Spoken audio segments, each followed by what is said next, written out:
लोकप्रिय मुख्यमंत्री अशी ओळख असणारे माननीय उद्धव ठाकरे यांना मी विनंती करते की त्यांनी मार्गदर्शन करावं. आजच्या या निमित्ताने उपस्थित असलेले आपले केंद्रीय मंत्री रामानंद सोनोवालजी, माझ्या मंत्रिमंडळाचे सहकारी, महाराष्ट्र राज्याचे उपमुख्यमंत्री माननीय अजितदादा, आपल्या जिल्ह्याचे पालकमंत्री असलम शेख आहेत, सर्व आमदार, खासदार, लोकप्रतिनिधी, सर्व अधिकारी आणि उपस्थित बांधवांनो, भगिनी आणि मातांनो, आजचा दिवस मगाशी ज्याप्रमाणे उल्लेख झाला हा अतिशय महत्वाचा आणि आनंदाचा आहेच. आणि माझ्या माहितीप्रमाणे देशातील पहिली वॉटर टॅक्सी ही आजपासून शुरू होते. सर्वानंद जी, देश में पहली बार ये सेवा हम शुरू करने जा रहे हैं, इसलिए मैं आपको धन्यवाद देना चाहता हूं क्योंकि आपने प्राथमिकता दी मुंबई को, महाराष्ट्र को, इसलिए मैं दिल से आपको धन्यवाद देना चाहता हूं. और जब मुझे पता चला कि पहली बार ये सेवा हम यहां से शुरू करने जा रहे हैं तो एक पुरानी याद मुझे आ गई.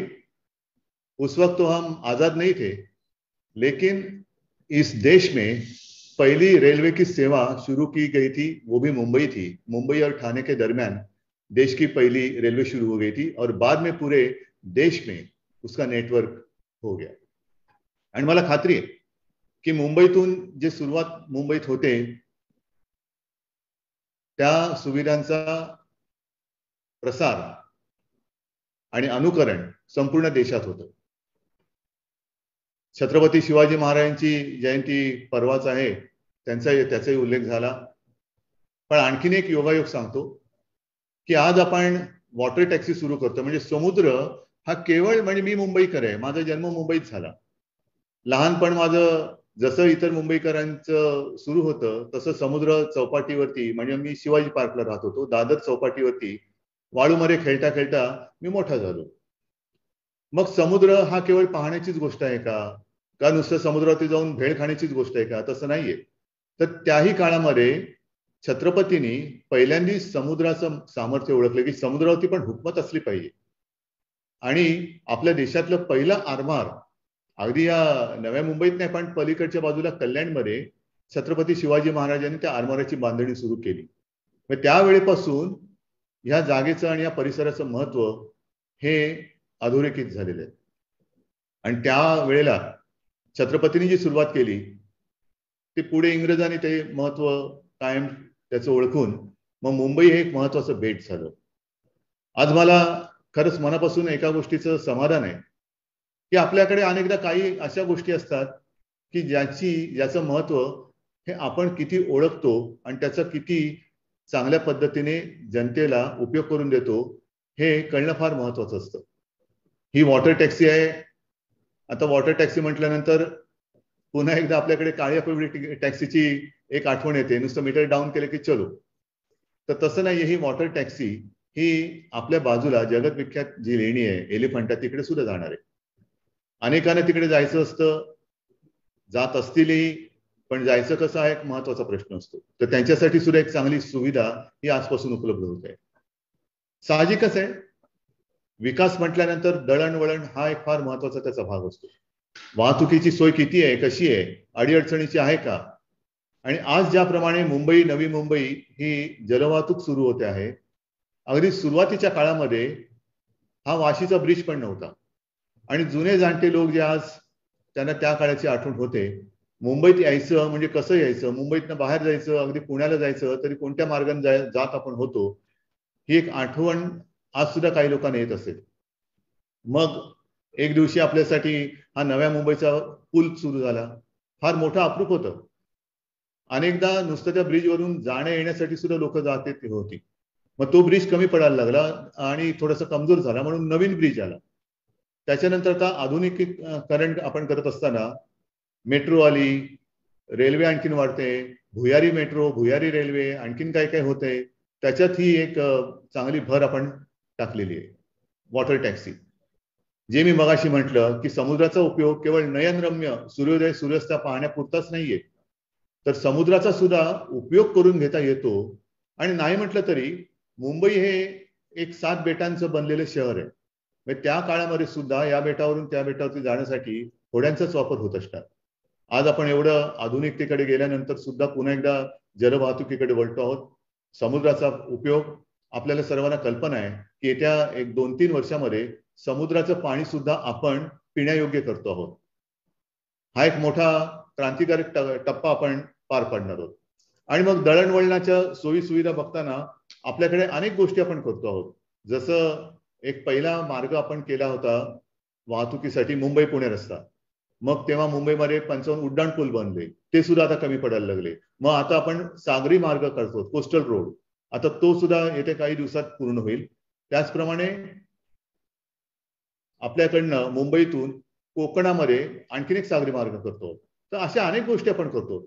अगदी शिवडी आणि नावाशेवा हा एक ब्रिज करतो आहोत.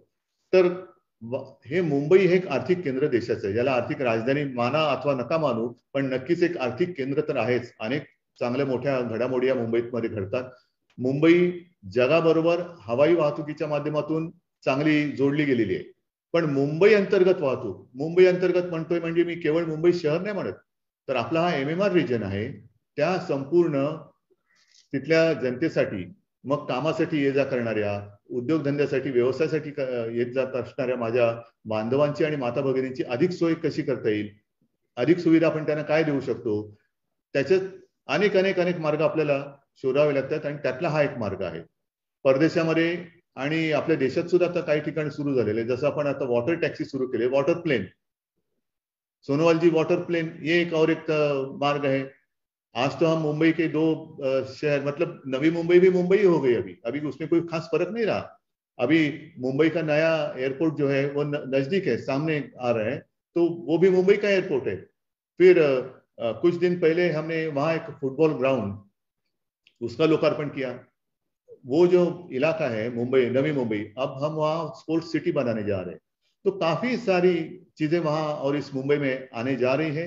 और जब ये सारी चीजें आ रही है उस वक्त ही हम एक इंफ्रास्ट्रक्चर की बात करें तो उसका उपयोग अधिक हो सकता है.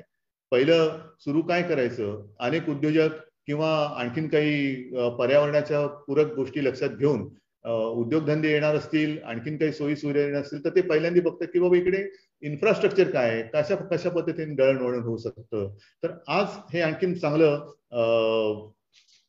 मार्ग आपण त्यांच्यासाठी ओपन करून दिलेला आहे.